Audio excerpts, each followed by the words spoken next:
Hello, everybody, and welcome to the EladPod. I'm Elad Gross, your host for Missouri's online town hall program designed to bring our government back to you. Today, we have a very special guest. He is a candidate for Missouri State Auditor, Dr. Alan Green, the Honorable Dr. Alan Green, former state representative for Missouri as well. And we'll be here to ask him all the questions that you have, see what the auditor office is all about, why he's running, and what he's doing in his campaign. While you are watching, you are welcome to ask all the questions that you would like to. If you're watching on Facebook or LinkedIn or YouTube, you're able to put your questions right there in the comments. We'll be able to see them, and we'll get to as many as we can. For most of the show, you will also see a phone number at the bottom of your screen that you can text your questions to in case you're a little bit shy on social media. And if you are watching on different platforms, hi, hello, sometimes we can get those comments, sometimes we can't. And if you're listening to this on the podcast after, well, welcome. You should come to the next one. But we are very excited to get as many questions as you've got today. We've already got some comments coming in already. If you could, let us know where you are watching from. It's one of my favorite parts of starting the show, and I get to say hi to you all while we're doing it. So without any further ado, let's bring on our guest today. Make sure we've still got him with us. Dr. Green, are you there? Yes, good morning. Good morning. How are you doing today? I'm having a wonderful day. Happy That's to be great. with you. Great. Well, hopefully we'll make it even more wonderful as much as we can. I know you've got a busy day traveling, and it's a statewide campaign. This isn't just auditor of a county or a city. This is auditor of the entire state of Missouri. So if you could you tell folks why you're running, who you are, and what your background is to be running for auditor for Missouri? Yes. First of all, I want to say it's a deep honor, wonderful honor to be representing the Democratic Party at the nominee for the star's position. I hold that very close to my heart because I always keep in my mind that I'm representing the people of Missouri. And so it humbles myself that I'm out there actually knocking on doors and canvassing town hall meetings, events like this, representing the people. I always keep that in mind. I'm representing the people. It's not Alan, Alan Green or Dr. Green or any of that is the people of Missouri. Nicole Galloway has endorsed me, which is a wonderful thing, and I really truly appreciate it. And I take that also close to heart. Again, that I received that endorsement. And of course, over a period of time, other endorsements too.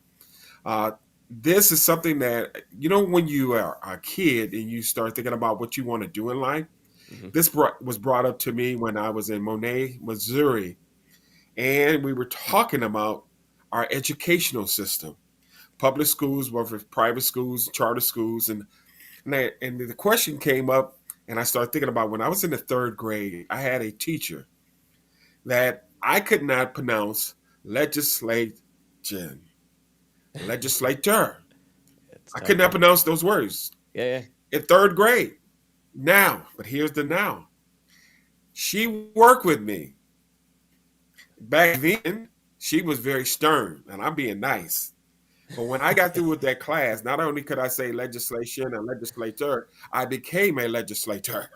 And if she was alive and saw me, she said, "Wow, I did that," and Yeah. I could actually say she could take the credit for that because I could not pronounce it.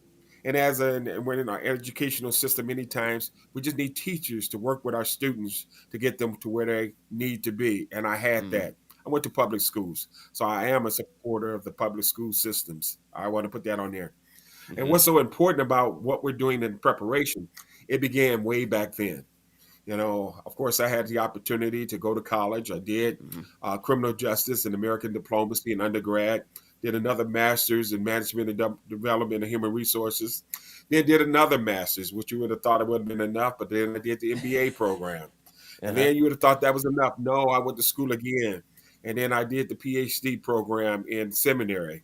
But then you would have thought that was enough. But no, I went to the University of Virginia and got into the executive leadership program at the University of Virginia, which was a Mm-hmm. wonderful, wonderful experience. And there was a book that we had three books that we had to read before we walked in that door. One was, again, we were talking about the prodigy, and we were talking about again, even before Jesus Christ began. And then I was thinking about again, there was another book called The Second Technology Age.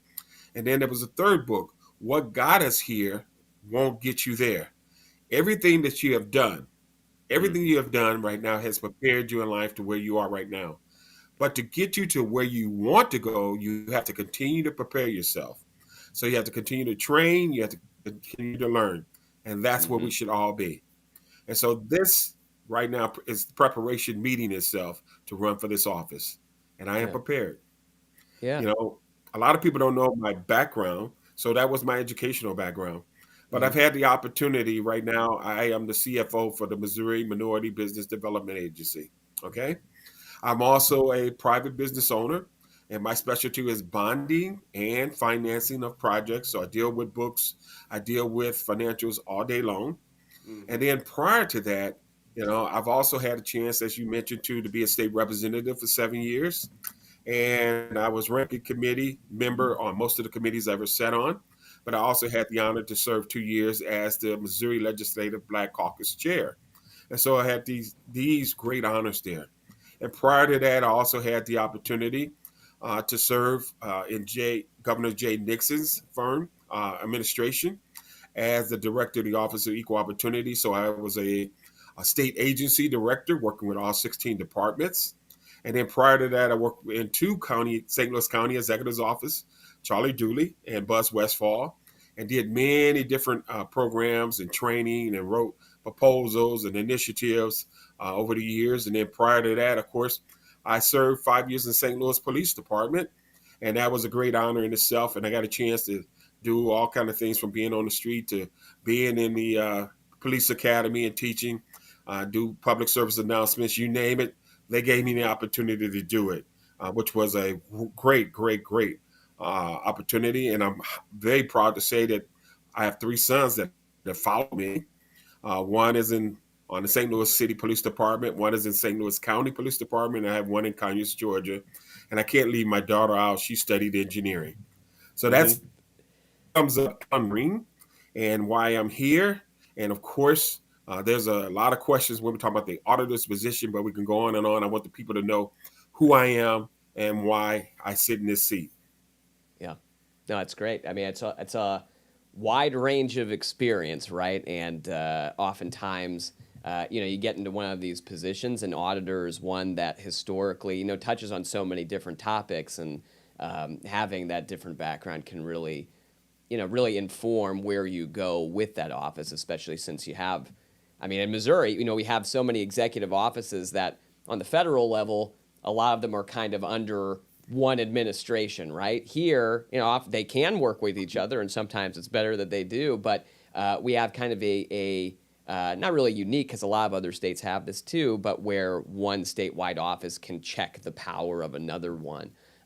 Nicole Galloway, by the way, just a wonderful state auditor, so great endorsement to have. I think she's done quite a bit for the office. I wonder, in conversations that you've had with folks, I wonder, do folks know what the auditor is or what the auditor does? Like, how are you getting the word out about that office? I know, having run for statewide office before, sometimes it's like you got to explain, hey, here's what this office does or this other one, and here's who's in there, and folks, become aware of that and start to have some different perspectives about what they like to have in these different offices. So I wonder, have you had any difficulty kind of talking with folks about what that office is, or just seeing the need to inform Missourians about the fact that we even have an auditor and what the auditor's duties are?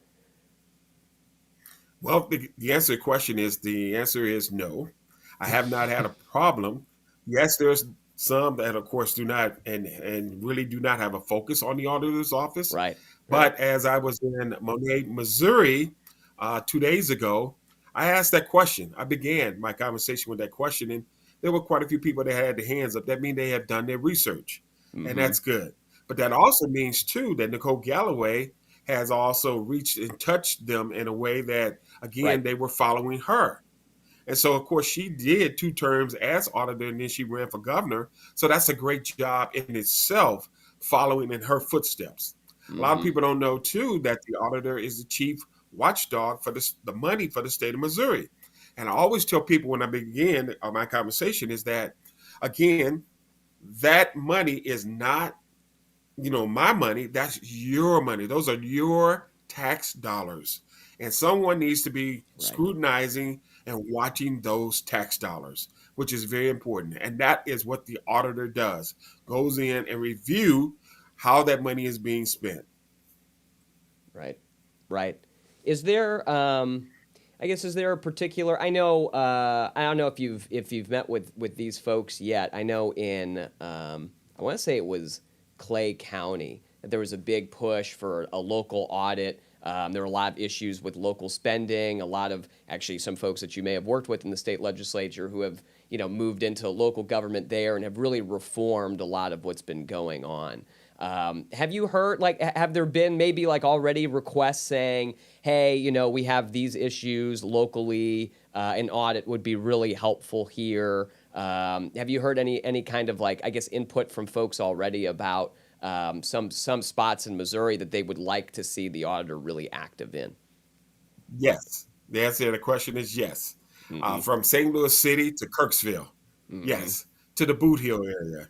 Yeah. You asked that question, I'm going to blend in both answers.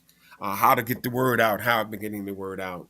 Yeah. Yeah. I've traveled this state now twice, from Kirksville to Boot Hill and Springfield, Columbia, Kansas City, St. Louis. It's very interesting. Just in a week and a half ago, I went from the Boot Hill on a Saturday, and then on a Tuesday, I was in Springfield. Then on a Thursday, I was in Lebanon, Missouri. Then Mm-hmm. on a Saturday, I was in St. Charles. And then the following week, I was in St. Louis City. And when you're bouncing all around, just like the other day, I was in Monet, Missouri, which was past Springfield. You do get those questions, and people want to know.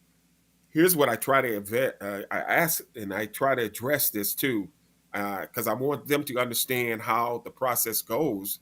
First, you have to ask for an audit.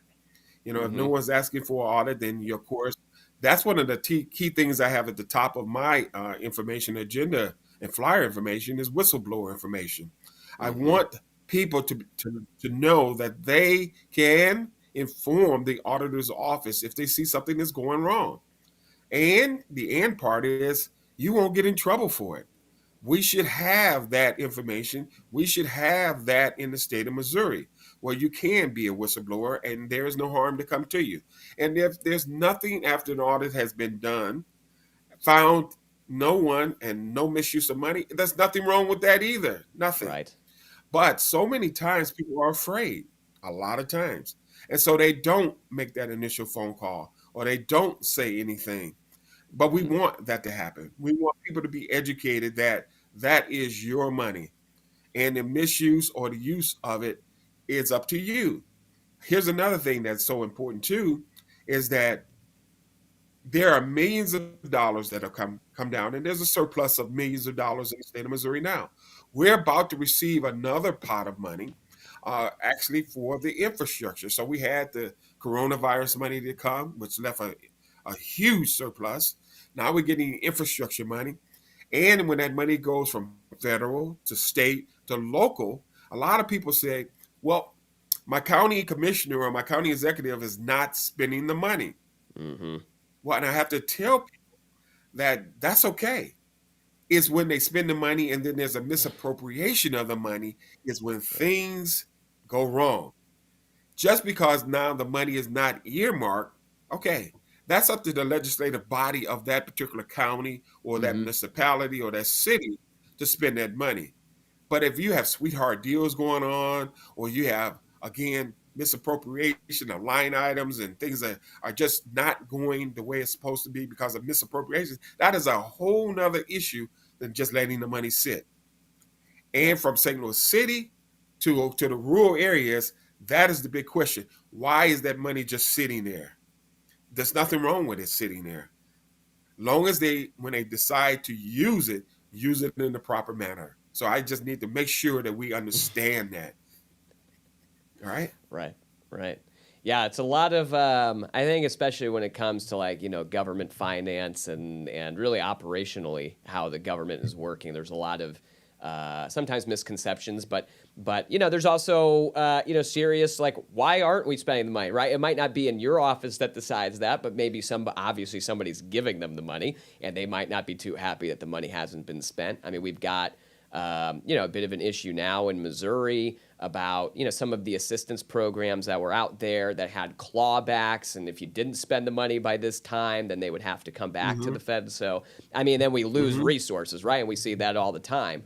But it's good. It's good to hear someone talking about their office and understanding. Here's what the separation of powers is, right? My job is to tell you, okay, here's where the money is. Has it been appropriated, misappropriated?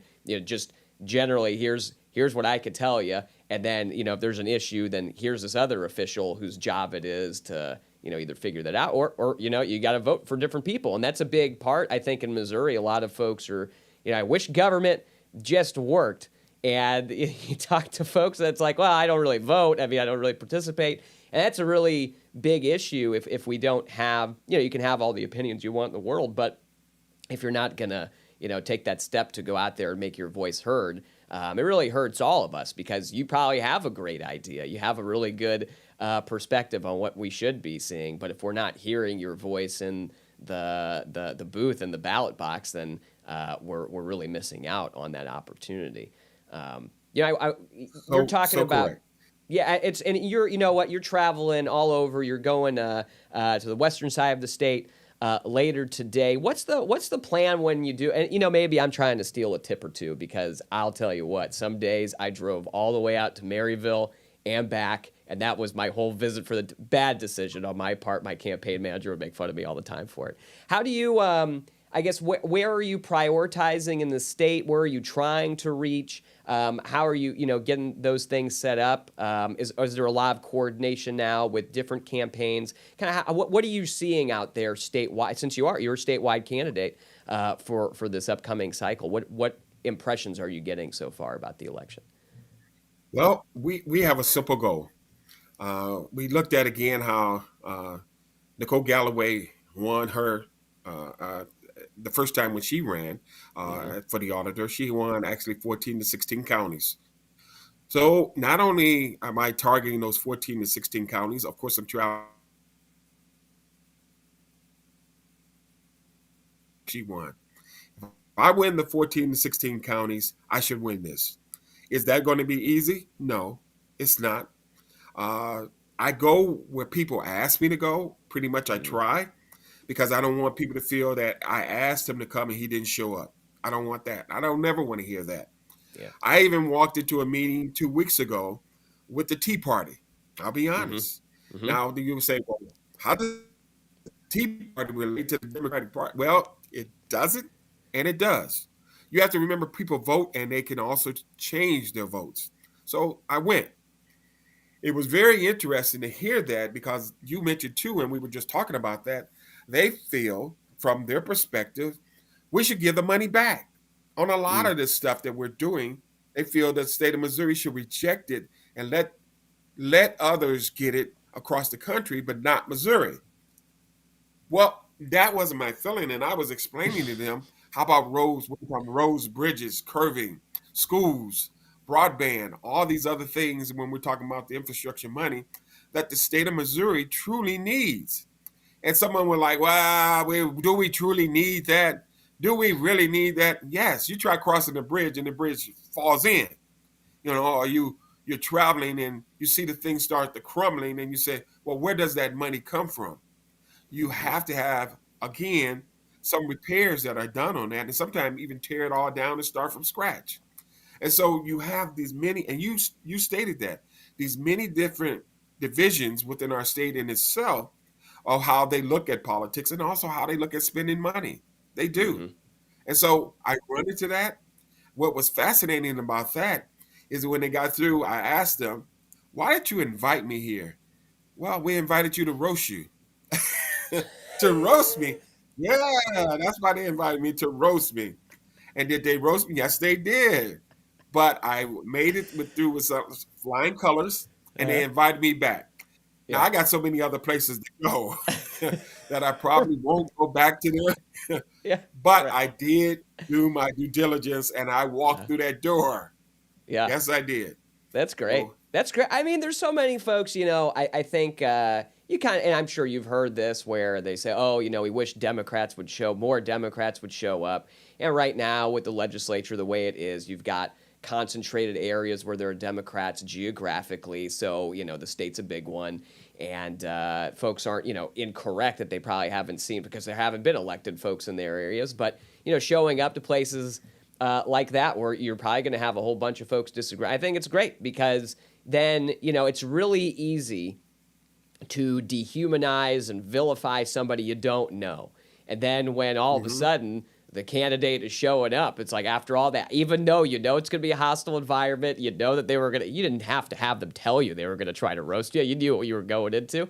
And I think that really, says a lot. And it will be a question to see, if the other candidates for this actually do that. Like, are they going to go show up? Or are they going to take these folks for granted? And I think that starts to, long term, there's going to be a lot of good benefit there, and you get different perspectives. Sometimes, somebody's going to say, "Well, I don't know about this," and they learn about the roads. We've got the seventh biggest road network in the entire country, within a state, because we're right in the middle, folks. Like everything's got to Absolutely. go through us. So, yeah, it's a big deal. So that's great. No, it's good Let me to give you one example about please.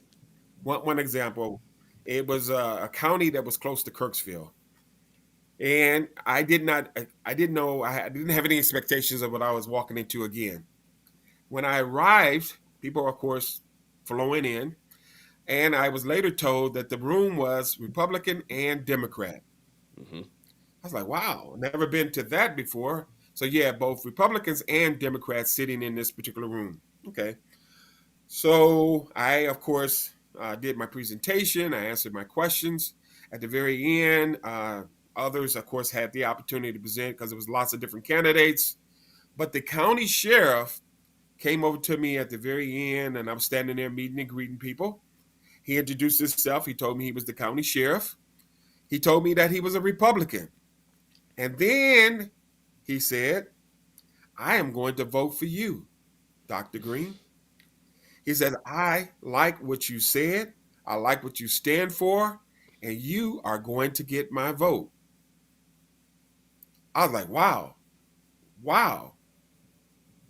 So that in Yeah. itself, when people get a chance to listen to the message and get a chance to meet you, whoever the candidate is, and if they like you, I don't care if they're Republican or Democrat, you can make a difference. And you mentioned something that was very important too. We as Democrats, a lot of times have forgot to go back to those rural areas, and only at campaign time do people see us. Hmm. And they always say people have neglected us. And I'm like, wow, that's a powerful statement in itself.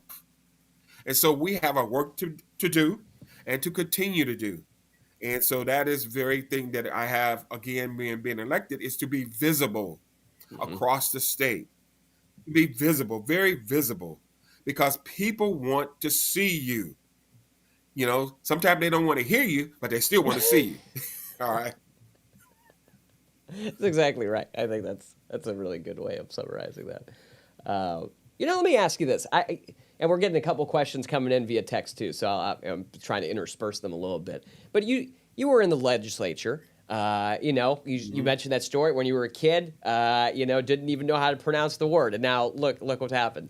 So you spent time. You spent time in Jefferson City. You spent time in government. We've got folks who are watching, college students, young folks who, really look into this and say, oh, is that really the path I want to go? Is that did you? I mean, you're running for another office, and it's a lot of effort to go around, take a whole lot of your time. You could be doing plenty of other things. I mean, you've already talked about the other work that you're doing now.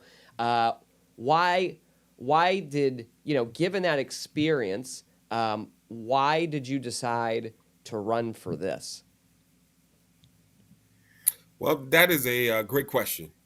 One is that, of course, preparation and doing and making a difference. Again, I always stated that this is an honor, and the Democratic Party asked me, which is a great honor in itself. Mm-hmm. but also to be able to stand and, like what we're doing right now, to represent the Democratic Party and to represent my community, my family. I had to actually sit down and do a lot of thinking, but I was only given a week to answer. So this was a week before filing.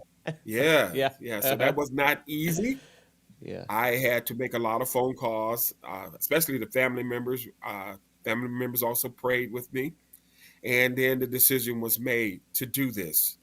This, again, is an honor. I did not want to jump out there and not represent the people. I did not want to jump out there and cross the state or could not make the excuse why I didn't show up somewhere. I didn't Mm. want that excuse.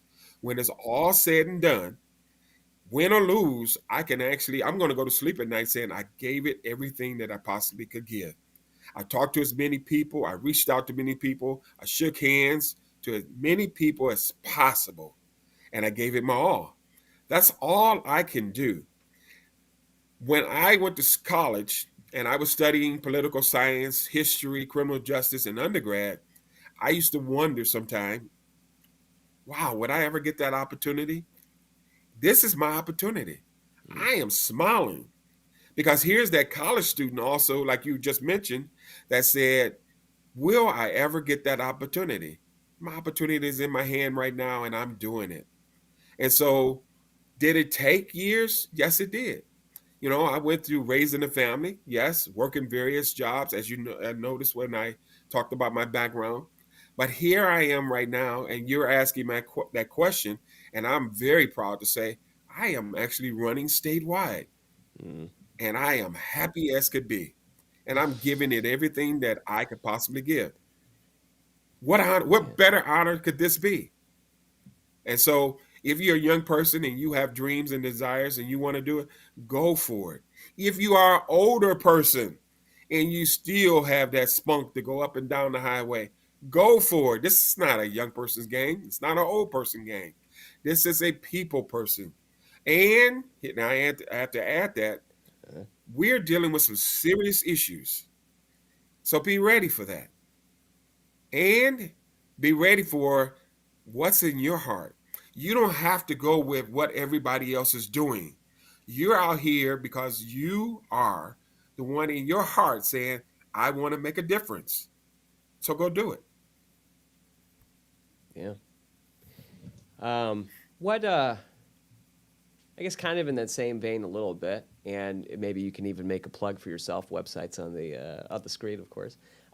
What recommendation would you have for somebody who is in college or is thinking of, or even somebody who is working and has seen issues in their community, older folks too. What would you recommend for people to do? Their first kind of awakening to this issue about government. They're starting to get interested in it. What they can do, what they can be. What would you recommend they do to get involved? Read. I'm a big advocate for reading. Read, read, read. There's nothing wrong with reading policy. There's nothing wrong with reading the newspaper. There's nothing wrong with reading a good book, a policy book. There's nothing wrong with it. One of the things that why I went to seminary is because when you're sitting in church and then, of course, you get called, you want to know how to research, and it's the person in front of you giving you the truth. I went to seminary because I want to know how I can go get the truth and research it myself. Every step that I've taken educationally has because I wanted to grow. I wanted to grow. That doesn't mean you have to get a degree. There's certifications out there. Mm-hmm. There's different avenues that you can go back. My dad was a tradesman.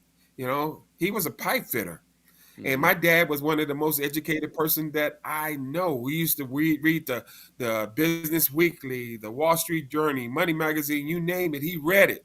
All right, he read it, and he could talk intelligent to you for hours and hours and hours and hours at a time. He had 3 or 4 newspapers stacked up, and he would read those newspapers. So it doesn't have to be a college degree, you know. It's making sure that you informed and knowledgeable and that you can speak intelligent on issues. There's lots of people who say, well, I don't have a degree. There's nothing, everybody doesn't have to have a degree. And Mm-hmm. I emphasize that. We have different people that make up different avenues of life. And that's actually what we need in the areas of our state house and also in our national, the House and the Senate. We need different people with different backgrounds. Yeah. Yeah. Um, what are on your campaign? I mean, are there opportunity like are you having folks who are interning or getting involved and kind of seeing the workings of what you all are doing? Do you have like a program like that that folks could go ahead and sign up for? We're working on that as we Okay. speak. I Mm-hmm. am beginning to speak to high school students.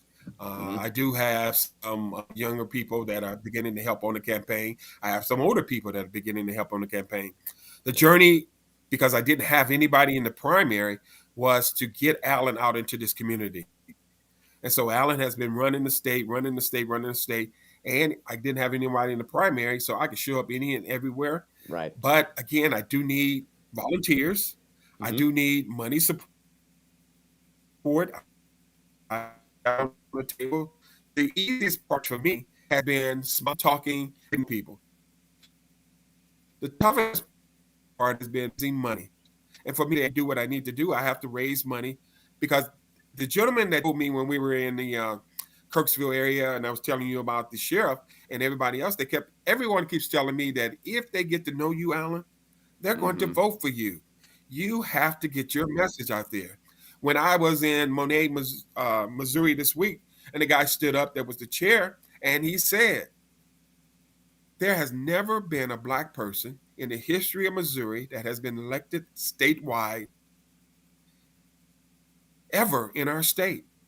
Right. This guy right here is qualified. We need to help him. Now, forgive me, but I was turning red. I was like, wow, I was blushing because I was not expecting him to say that. And he said it, and he put it out there to everyone. If we don't do this, shame on us. We have a qualified candidate here. Shame on us. And it's not about color. It's just that we haven't elected an African American statewide. Never has been done. And I was, wow, I just wasn't expecting him to say that. And he Mm-hmm. did. And so when I'm telling people it shouldn't be about color, it should be about qualifications and trust. Do you trust the individual that you're talking to? And go do some research. I have a record as a legislator, as also being a division director. I have a record. You can look up Alan Green. There is information on me. You can see my policy. I had over 27 pieces of legislation that had been written up. You could go look me up. You can see that. You could go look at the committees that I sat on. I have a track record. My opponent doesn't. What I mean by that is he served, and here's the end part. And when I was looking at my own opponent, I said, wow, he graduated from high school in 2006. He graduated from college in 2013. I was like, wow, my youngest son is older than him. Nothing against that. But I'm saying I have experience way beyond all of that and more. That's what I carry to the table. And if you want youth, okay. I still, if you listen to my voice, have a spring in my voice. And I'm still running the state. So what I'm going to show you is the energy that a guy at my age still has. And so that's why I sit here. Yeah. What and we got this by text. There was a question that came in, so I can't put it on the screen for everybody. But the question was about what your plans are for the auditor's office, specifically if you would change any of the practices there from what they are now, or if there's like some new thing that you want to put onto it. So, what are your ideas specifically for the auditor's office if you're elected? Good question. Well, first of all, I want to promote more of the whistleblower information. Hmm. That is number one for me. I like what Nicole Galloway has done with the office, so I'm not going to make major changes to the office. So let me just put that on the table. The other thing what I like to do is bring more qualified individuals statewide to the office because we have offices across the state that also represent the Missouri Auditor's Office, more qualified individuals. Plus, the Mm-hmm. auditor's office, when we look at it too, is and should be more visible. I have to emphasize that. We are not a very visible office, so I myself would like to be more visible, crossing the state on behalf of the people, letting them know that we are out there. That is a key component right there, too. And if we manage the money the way we should manage the money, because people should understand the governor's Republican, the lieutenant governor's Republican, the treasurer's Republican, the attorney general's Republican, the secretary of state. The only person we have right now as a Democrat is the auditor's office. Mm-hmm. So that is the watchdog for the money. The person that, again, could be in a neutral position to make sure that the money is being spent and appropriated in the way it's supposed to be. That is a key component of what I like to keep in that office and bring to that office again. And so these are the kind of things that I want to make sure that are happening with this office. We have a very functional office right now, and I want to keep it that way. I Yeah. want to be visible. But here's some of my other things too. I want to push and promote. The auditor's office is not a policy position, but it could have a voice. Why is everything in the state of Missouri at the bottom, from teachers' pay, police officers' pay, social workers' pay, all of these individuals' pay? But if we make sure we manage our money appropriately, we could take and allocate some of that money to increase teachers' pay. Make sure we increase social workers' pay, police officers' pay, firemen's pay, things like that. And recruit. Everywhere I'm going is fascinating, especially on the Boot Hill area near Arkansas, Mm-hmm. Kirksville area near Iowa, things like that. And they said, we're losing our teachers because they can go across the state line and get a job for more money and then drive back and live in Missouri, but they're getting more pay across the state line. Shame on us. Shame on us. We could do something about that. Yeah. What do you think about it's kind of similar topic. It's been in the news lately. This special session that's coming up that the governor has been pushing about these tax cuts, these permanent tax cuts that there's just an analysis, another one out, I think, yesterday, showing that, folks who don't make much money can expect to take home, maybe $11, and folks who are making a whole ton of money are going to get $6,000 plus in tax cuts, and just the impact that would have. I think it's the estimate is about close to, not quite there, but about $1 billion out of the budget. Just given, I mean, I know the auditor, you'd be more, where's the spending going? And obviously there's some reports, I think Nicole had one about teacher pay being so low. And just like you said, if we manage our money better, but this is a little bit different. This is like taking money out the pot. Just from your legislative experience, what are your thoughts about the special session that's coming up right now that the governor has called? Well, I have not zeroed in on this particular special session because, again, I've been campaigning, Right. Sure. and of Yeah. course, managing, the Missouri Minority Business Development Agency. But as a legislator, when I was there, when we especially go into special sessions, my pet peeve is that usually the deals have already been cut even before we got there. Mm-hmm. That is a pet peeve of mine. Where's the negotiation? Where's the discussion? Don't shove it down our throats. And that is a big portion of why I'm running the state too, is because we do need to elect more Democrats. Let's just be honest. We do need to put more people in key spots where they do have a voice. And when we're talking about the special session, when we're talking about appropriation and finance and things like that, you know, we should have more people at the table. What I mean by that is because there should be negotiation. There should be, it shouldn't just be between the Republicans and and the governor. This is what we should do. This is what we're going to do. There should be some give and take because it represents all Missourians, and that's very important. Mm-hmm. Mm-hmm. Yeah, it's going to be always interesting to see how these things So turn keep out. my Um, let's see. We did get a comment coming in. Oh, okay. Terry says best wishes for both of us, but you too, Alan. So you're on there. And then Michelle's got an interesting comment. I haven't really thought about this. I'll put this. Let me get this up on the screen. Local and Missouri politics have definitely moved to the forefront of my attention lately. I have been posting facts on next door to people who may not be voting or vote blindly a major problem. And next door, for folks who are not familiar, it's one of those apps, those websites that you can post Mhm. mostly about lost pets and somebody making loud noises in the middle of the night or something.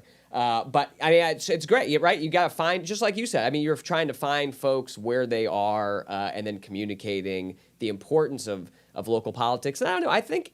I think the national stuff, it really gets so much more attention. It gets so much more play on all of, radio and TV and everything else. We're almost trained at this point to think, oh, this is where all the important stuff is getting done. But so much is decided in our daily lives that impact us all the time at the local and state Mhm. level. I mean, I'm sure you saw that as a legislator. I mean, you're running for state office, and you've always been involved in state government, so there's a reason for that. I wonder, are there things that maybe you've had conversations with folks where, I'm really interested too about what conversations you've been having with Republicans in Missouri, but issues where somebody is just like convinced, oh, this is the national thing. This is what I'm really fired up about. And you kind of figure, hey, have you thought about what's happening locally? Like, are there specific topics that you see maybe coming up over and again that you're just Yes, like, that has nothing to do yes, with it? yes, yes. Let's put the abortion issue on the table right now Mm-hmm. too. Mm-hmm. Again, because you get a chance to talk as a policy person when I was a legislator and as an individual. You know, the bill that Missouri passed here, we had incest, rape in that bill, to me was mean spirited. Mean spirited. I voted no against that. I was like, no, no, no, no. We should not be doing that. And even before I voted no, I had to talk to my ex-wife. I talked to my daughter, and the end part is, and my daughter and my ex-wife, when we were having this discussion, I, I have 10 grandchildren, about to have 11 now. Oh, Six congratulations. of those 10 are young girls. Mm-hmm. Yeah, young girls. So if one got raped or incest or something occurred there, am I going to force someone, especially to have a baby at a young age or at any age because of these occurrences? I could not do that. I could not. When I was in Lebanon, Missouri a week ago, and one of the Tea Party members pulled me aside, older gentleman in his 80s, and he said, Dr. Green, he said, I just want to tell you before you go out this door, I had a friend of mine. She was a nurse and she worked in the local hospital. She quit after 20 years of being there. I said, wow. I said, that was a huge decision. She said, yes. He told me. She could not take it anymore. Seeing 9 year olds come in pregnant. I said, nine? Mm-hmm. 9 years old? That shocked me. He said that she could not take it anymore. Wow. Yeah. So these are the kind of things when we're talking about now, these decisions that are being made. Medicaid is another one. And when we're Mm-hmm. talking about, again, when I was a division agency director for the state of Missouri, and I had to travel around looking at contracts and participation in those contracts, I saw clinics, hospitals, you know, across Missouri shutting down because, again, they weren't receiving the funding necessary. The doctors Mm-hmm. weren't receiving the funding necessary. And throughout our state, we have now hospitals and agency health clinics and stuff that are closed because, again, those funding issues. So these are major issues that affect us on a daily basis. As what bothers me is that this is not a Republican, this is not a Democratic thing, this is a people thing. Healthcare covers us all, period, period. Yeah. So these are the kind of things that I'm talking about, again, that need to be addressed. Again, it should not be a red or blue, it should be a people decision that we're making to make people's lives better. Mm-hmm. And to me, it's so simple, but it's not because Yeah. people won't let it be simple.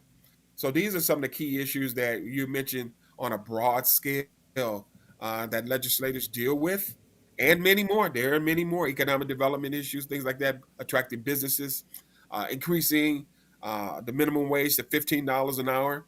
So you see, the reason I bring these things up too, my opponent voted against Medicaid expansion. I voted yes. My opponent voted, to bring right to work in. I voted no, we don't need right to work here. My opponent, again, voted yes that bill when we're talking about abortion. I voted no. There's a big difference in the track record between my opponent and Alan Green. So these are issues that, again, we have to be aware of and we should be talking about. Mm-hmm. Mm-hmm. Yeah. I'm looking at the time too because I got to make sure you get to Kansas City today, so I don't want to hold you for too long here. But Well, I'm you know, enjoying I myself.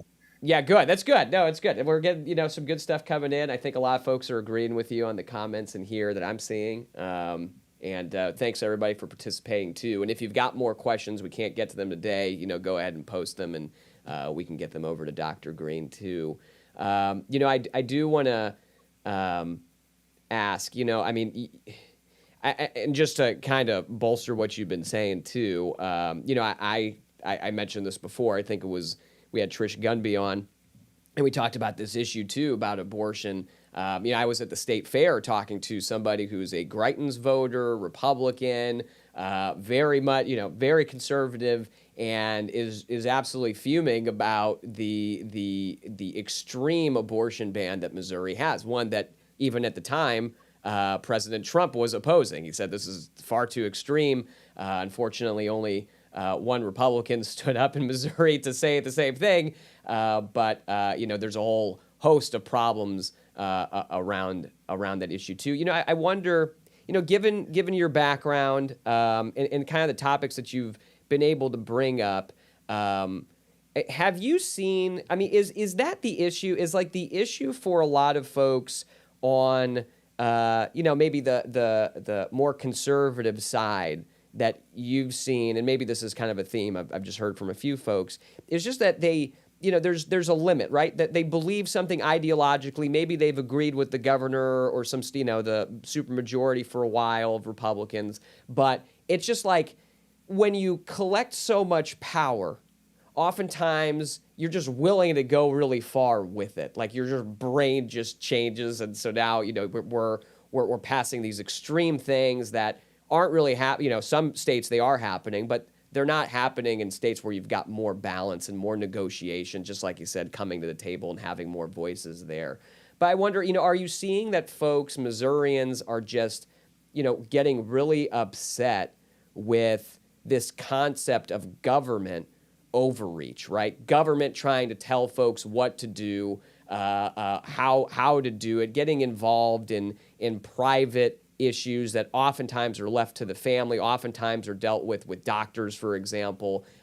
Even when we talk about Medicaid and everything else, we're talking about expansion of health services for folks on issues that are very private too. And just kind of denying that to so many people. Are you seeing that as like a theme that's a way for you to connect, for Democrats to connect in general right now with Missourians? There is an opportunity, but actually my heart uh, weakens because, again, primary, only 20% of us came out. And so I see that we can do better. And the reason why we're going into the general election, think about this. I got close to almost 400,000 votes, and I had no one in the primary. My opponents, David Gregory and Scott Fitzpatrick, got close to 600,000.